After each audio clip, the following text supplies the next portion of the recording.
Friends, welcome to the B side of the 1975's A Change of Heart. So, once I talked about Wither Away's cover, this is the piece I was the most excited to talk about. I don't necessarily have anything meaningful to say about that, but I definitely thought that was worth including. What does it mean to be excited to talk about a piece that evokes mourning? It's worth noting also, I don't follow it at any real level, but the 1975, and specifically their lead singer, Maddie Healy, have always been involved in controversies for as long as I've followed the band, which I think is interesting when it comes to mourning in a way, because they're mourners. And I'm not saying the controversies are unjustified. I actually don't even know what they are, which I suppose in some ways speaks to my privilege and indifference because I could very easily find out what they're about. But it does show that everyone is mourning something, even controversial individuals. I've talked so much about sanitizing things in this project, but I think when Ross talks about how we're all standing beside a grave, that does mean the people we don't like are also mourners, and even these complicated and controversial figures are mourners. Something to note about A Change of Heart is that it technically is the end of a trilogy of songs the 1975 has written about. The City is the first one, and I'm in Love with You are the second. And I don't want to touch too much on them, but I can when it's relevant. And it ties into something I brought up when I was talking about the MP1. So in Dr. Winrock's class, we said that notebooks can never be finished. They only exist in various unfinished states. And so I thought, the same might be true for mourning. I don't think we're ever done mourning. The intervals in between it just get longer. The 1975 wrote a trilogy about this mourning, but who knows how many songs they have in them about it. In the same way, I said that I picked 15 songs for this, but it could have been 50, right? So we're never ever done. So another thing is, I'm not the type of person who watches music videos, but I did end up watching the music video for this. And the thing I loved the most about it was that it's not fancy. It's for the most part just Maddie Healy in clown makeup sitting sadly in the rain. There's a line in Morning Diary that really stuck with me that I wrote down when he says that he's scared to talk about it for fear of making literature about it. And I think that this video is a refusal to make literature of it.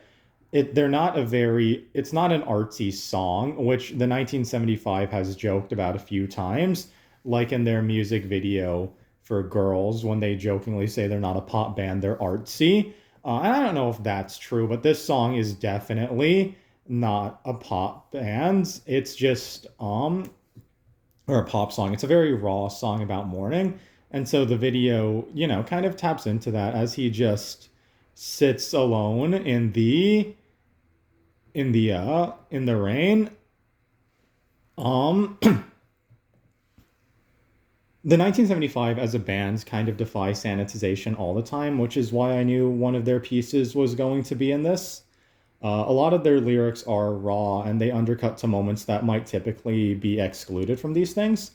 So, for example, specifically in this song, one of the lines that always just stands out to me when I listen to it is, "Was it your breasts from the start? They played a part." And I just said, I personally would never include something like that in a song where I was mourning someone. I think we all know that superficial attraction is part of love and of mourning, but yeah, I don't know that I would include that. And it was weird to even read that lyric for me. And then one of the other ones is, "I'll quote on the road like a twat and wind my way out of the city." Um, and the thing that gets to me about that is it's this acknowledgement of the fact that part of the mourning process is we become pains in the ass. I remember I was talking to Jane about specifically when we talk about the deceased, one of the things we say is that they never complained, but we complain all the fucking time as we grieve and as we mourn. And um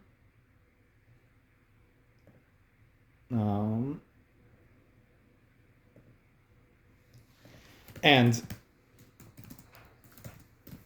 geez, this is messy, but the acknowledgement that that's going to be part of the process. We always say we'll need time or that kind of thing, but I don't think a lot of the time we acknowledge, yeah, I'm gonna be really annoying about this. And so I thought that was a very interesting inclusion.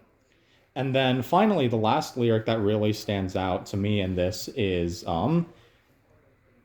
Or no, there's two more. Yeah, okay. So one of them is you smashed a glass into pieces, and that's around the time I left.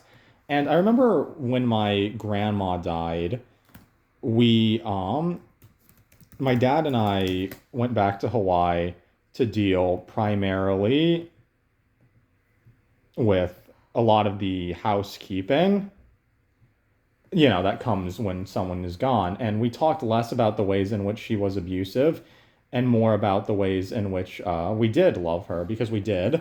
And so, this idea that everyone is mournable is really interesting to me.